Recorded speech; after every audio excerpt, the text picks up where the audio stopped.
Hello दोस्तों, बहुत बहुत स्वागत अभिनंदन एक बार फिर से RDX GS गुरु में। दोस्तों, हम प्राचीन भारत का इतिहास पढ़ रहे हैं। उसमें लेक्चर नंबर 11 और क्या पढ़ रहे थे हम? जैन धर्म पार्ट 1 हमने पढ़ लिया है। आज है जैन धर्म पार्ट 2। तो चलो बिना समय गवाए शुरू करते हैं जैन धर्म पार्ट 2। पहला क्वेश्चन है, निम्नलिखित में से कौन सा स्थल पार्श्वनाथ से संबंध होने के कारण जैन सिद्ध क्षेत्र माना जाता है? कौन सा है? तो यह है सम्मेद शिखर। सम्मेद शिखर, देखो, पार्श्वनाथ जैन धर्म के 23वें तीर्थंकर हुए।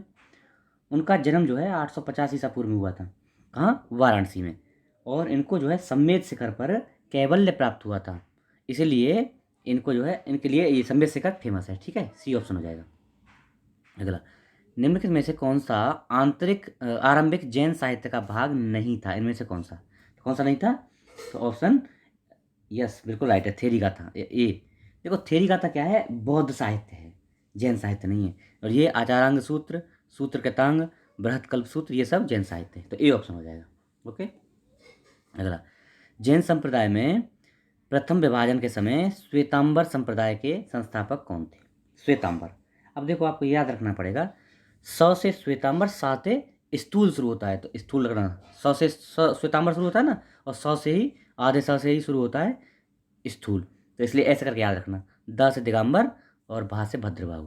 वो नहीं मैच करा, सा से ये श्वेतांबर से स्थूल याद कर लेंगे ना, तो बाकी तो बचा आपको याद हो जाएगा। भद्रबाहु दिगंबर थे। तो कौन थे? श्वेतांबर संप्रदाय से संबंधित थे स्थूल भद्र। Option A. क्या होता है, देखो कहानी सुनो थोड़ी सी। मौर्य काल में मगध में अत्यंत अकाल पड़ जाता है। तो जो भद्रबाहु थे, भद्रबाहु अपने समर्थकों के साथ दक्षिण चले जाते हैं और वहीं पे जैन धर्म का प्रचार प्रसार करते हैं। लेकिन स्थूलभद्र यहीं पे रहते हैं और अपने समर्थकों के साथ यहीं पे जो है प्रचार करते हैं अपने जैन धर्म का। अब क्या होता है, भद्रबाहु जो साउथ गए थे, वो अपने अनुयायियों को नग्न रहने की शिक्षा देते हैं। और जो श्वेतांबर थे, वे सफ़ेद वस्त्र धारण, इसलिए श्वेतांबर नाम है उनका, सफ़ेद वस्त्र धारण करने का शिक्षा देते हैं। बाद में ये आते हैं यहाँ पे, कहाँ पे वापस आते हैं? कौन? दिगंबर वापस आते हैं, जो ये भद्रबाहु थे, वापस आते हैं मगध में। लेकिन दोनों के बीच में फिर मतभेद हो जाता है मान्यताओं को लेकर। और फिर उसी टाइम पे इन दोनों में मतभेद होने के कारण श्वेतांग और दिगंबर दो संप्रदाय बन जाते हैं। ठीक है, चलो अगला, भगवान महावीर का प्रथम शिष्य कौन था? तो मुझे बताना है Jamali. Option A is correct, Jamali.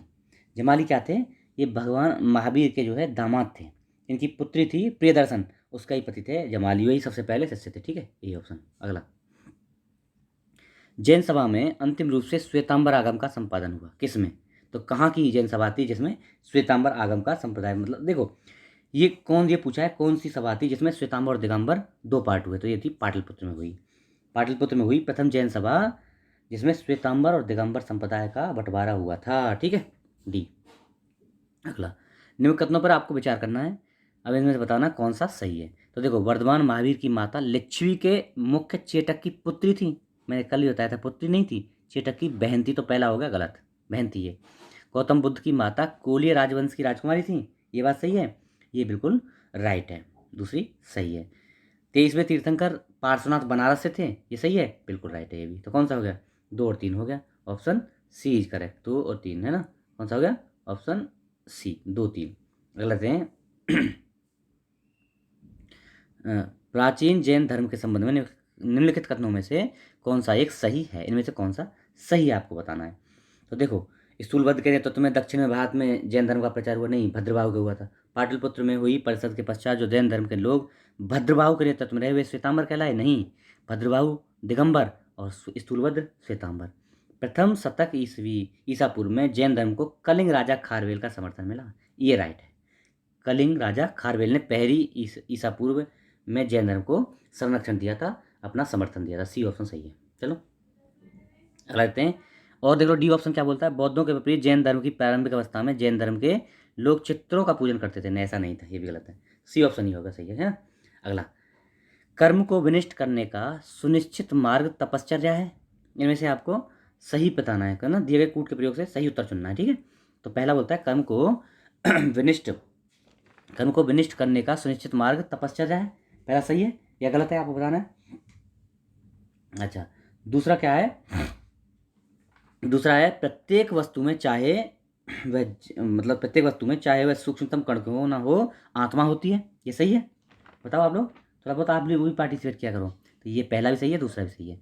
मतलब हर एक में, जैन धर्म मानता है कि हर एक वस्तु में क्या है, आत्मा का निवास होता है। कर्म आत्मा का विनाशक है और अवश्य इसका अंत करना चाहिए। किसका? आत्मा का। तो ये सही है, ये भी सही है, तीनों सही है। ऑप्शन डी इज करेक्ट है ना। 1 2 3 तीनों ही सही है। ठीक। अगला, समाधि मरण किस धर्म से संबंधित है? समाधि मरण मतलब जैन धर्म। क्या होता है देखो, समाधि मरण से तात्पर्य समझ लो पहले। जैन धर्म में संलेखना, जिसको बोलते हैं समाधि मरण या संथारा, जीवन के अंतिम समय में मृत्यु के निकट जाकर खाना पीना छोड़ देना, इसको बोलते हैं संथारा। ये प्रथाएं अपनाई जाती हैं, तो जैन धर्म से संबंधित है। अब देखो, दिगंबर जैन शास्त्र के अनुसार समाधि मरण यानी संलेखना, जो इस तरह की जो प्रयोग ना, सर खाना पीना छोड़ देना, समाधि मरण, संलेखना बोला जाता है। तो ये है दिगंबर के अनुसार, जबकि श्वेतांबर संथारा का प्रयोग करते हैं, दिगंबर संलेखना का यूज करते हैं। ठीक है, सी। अगला, निम्नलिखित कथनों पर विचार कीजिए। अच्छा, अब इनमें से आपको सही कथन बताना है। दक्षिण भारत के इच्छाकु शासक बौद्ध मत के विचार विरोधात्मक थे, मतलब इच्छाकु शासकों ने बौद्ध मत का विरोध किया। ये बात सही है, आपको ये बताना है। तो ये क्या है? बिल्कुल गलत है, इन्होंने विरोध नहीं किया था। हाँ, इन्होंने जो है जो वैष्णव धर्म था उसका प्रचार प्रसार किया, लेकिन जैन धर्म का विरोध या बौद्ध मत का विरोध नहीं किया था। पहला गलत। पूर्वी भारत के पाल शासक बौद्ध मत के समर्थक थे। ये सही है, ये राइट है, बिल्कुल बी ऑप्शन हो जाएगा। 2 सही है, यानी ओनली बी इज करेक्ट, 2 सही है ना। चलो अगला, आजीवक संप्रदाय के संस्थापक थे कौन से? मक्खली घोषाल आजीवक संप्रदाय थे। ठीक है, चलो। ये क्या है? नियतिवाद को मानते थे, मतलब ये मानते थे, देखो आजीवक क्या है, ये मानते थे कि जो भी चीज़ संसार में है वो नियत है, फिक्स है, जो है वो रहेगी, उसको बदला नहीं जा सकता है और कोई उसको चेंज नहीं कर सकता है। मक्खली घोषाल। अगला देते हैं, इनको मिलाना है आपको। तो देखो, गोसाल कौन थे? अभी देखें हम, गोसाल क्या है? आजीवक हैं। तो डी में हो गया 1, है ना। ऐसे करके मिलाना है आपको, सूची 1 से सूची 2 मिलानी है। तो लकुलिस कौन है? पाशुपत हैं लकुलिस, है ना, 3 हो गया। उसके बाद नागार्जुन शून्यवाद का प्रचार प्रसार किया, नागार्जुन शून्यवाद, है ना। उसके बाद में भद्रबाहु जैन थे। तो कौन सा हो गया भाई? पहला हो गया 3, दूसरा हो गया 2, 3 2 4 1, 3 2 4 1 है कहीं, तो बी ऑप्शन हो जाएगा। अगला देखते हैं। चलो, बराबर की गुफाओं का उपयोग किसने आश्रय गृह के रूप में किया था? तो जैनों ने किया था। क्या आजीवकों ने किया था, बिल्कुल राइट है, ये ऑप्शन सही है। आजीवकों ने बराबर की गुफाओं का प्रयोग अपने रहने के लिए किया था। और इनको जो है इनको कब बनवाया गया था? मौर्य युग में इनको अशोक के द्वारा, अशोक और उसके पौत्र था दशरथ, उसके द्वारा ये गुफाएं बनवाई गई थी। कौन सी? बराबर की गुफाएं, आजीवकों के लिए। अगला, उत्तर प्रदेश में बौद्ध एवं जैनियों दोनों की प्रसिद्ध तीर्थस्थली कौन सी है? बौद्ध और जैन दोनों की ही प्रसिद्ध तीर्थस्थली तो कौन सी है? यह है कौशाम्बी, दोनों की ही तीर्थस्थली, फेमस तीर्थस्थली है। ठीक है, कौशाम्बी। चलो अगला, निम्नलिखित में से कौन सा एक कथन सही नहीं है, पूछा नहीं है। तो देखो, श्रवणबेलगोला स्थित गोमतेश्वर की प्रतिमा जैनियों के अंतिम तीर्थंकर को दर्शाती है। अंतिम तीर्थंकर कौन से? महावीर, उनके लिए है क्या श्रवणबेलगोला की जो मूर्ति है, गोमतेश्वर की मूर्ति? नहीं भैया, यही गलत हो गया, पहला ही। किसकी है फिर ये है किसकी? बाहुबली की मूर्ति है। बाहुबली की किसने बनवाया था?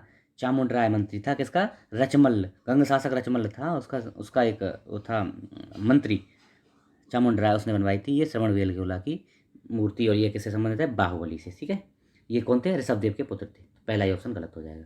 अगला, महान धार्मिक घटना महामस्तकाभिषेक निम्नलिखित में से किससे संबंधित है? ये बताना है आपको। तो ये बाहुबली से संबंधित। देखो, बाहुबली ऋषभदेव के पुत्र माने जाते हैं और उनका जो महामस्तकाभिषेक हुआ, मतलब एक परंपरा है। ये क्या है? महामस्तकाभिषेक ये जैन धर्म के अनुसार एक परंपरा है जो हर 12 वर्ष में श्रवणबेलगोला का कर्नाटक में होती है। और ये अब क्या हुई थी? लास्ट हुई थी 2018 में। अब 18 से लगा लो 12 साल, 2030 में ये फिर होगी। ठीक है, तो उस टाइम पे ये इंपॉर्टेंट करंट का क्वेश्चन बनेगा। ठीक है, तो ये होगा ऑप्शन ए। तो इस प्रकार से हमारा जैन धर्म समाप्त होता है। आशा है आपको पसंद आएगा। आप लोग इसको शेयर करिए, लोगों को बताइए। अगर नए हैं चैनल पर सब्सक्राइब कर लीजिए और तैयार हो जाइए बढ़िया से बढ़िया कंटेंट और वीडियो के लिए। ठीक है, okay, thank you so much.